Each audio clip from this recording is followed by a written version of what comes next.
Why, hello. This is Goatboy.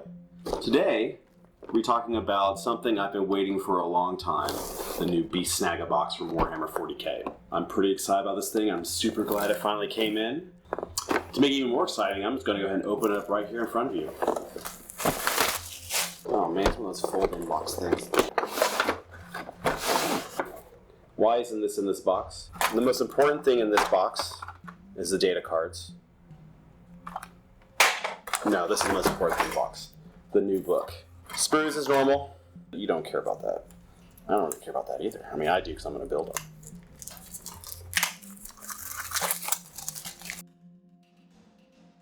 My biggest and most favorite thing is what's on this front. The Squigosaur is my favorite. It is a giant monstrosity of a beat stick. I like things on big bases, and if they smash stuff, that makes them even more excited. You have the regular one and then the great white one, and both of them are amazing. I expect to see them in most armies, especially if they build towards the design to have the big smashy characters. He has a ton of attacks. Warlord traits are pretty amazing. And randomly, they have the old Dark Eldar Warlord trait that was re-roll your misses, or when you don't inflict damage. But that seems pretty good when you have something that comes in with 8, 9 or so attacks.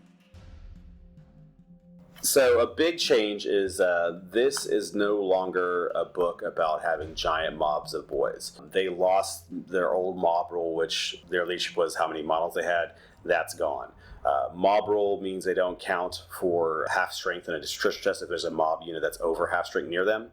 So I don't expect the Orc player to be taking 30-man blobs. I think you're going to see 10-man squads, most likely Beast Snaggas. While they're more expensive than an Orc Boy, if you add up everything that comes with them and how they're set up, they're not more expensive. They're very, for minimum points, you get a 6-up invulnerable save, a +1 strength, and a free kind of power snap or power claw or whatever option.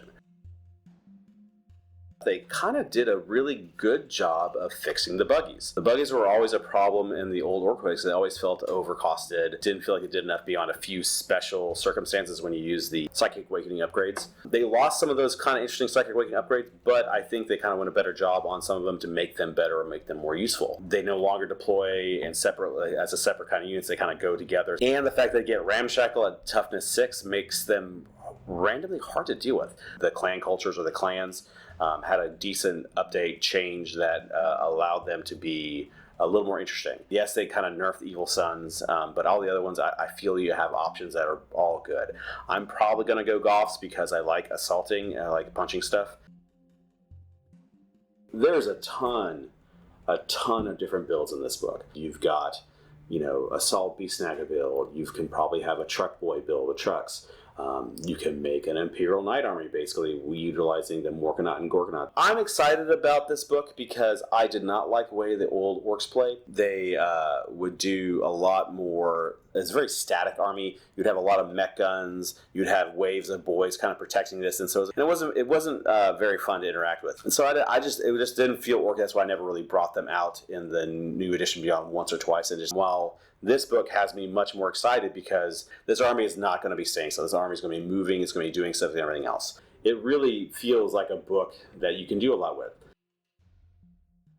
I think they're going to be able to be good against most of the 9th books. Again, AdMech is a problem. I think they'll have to shift around how they play.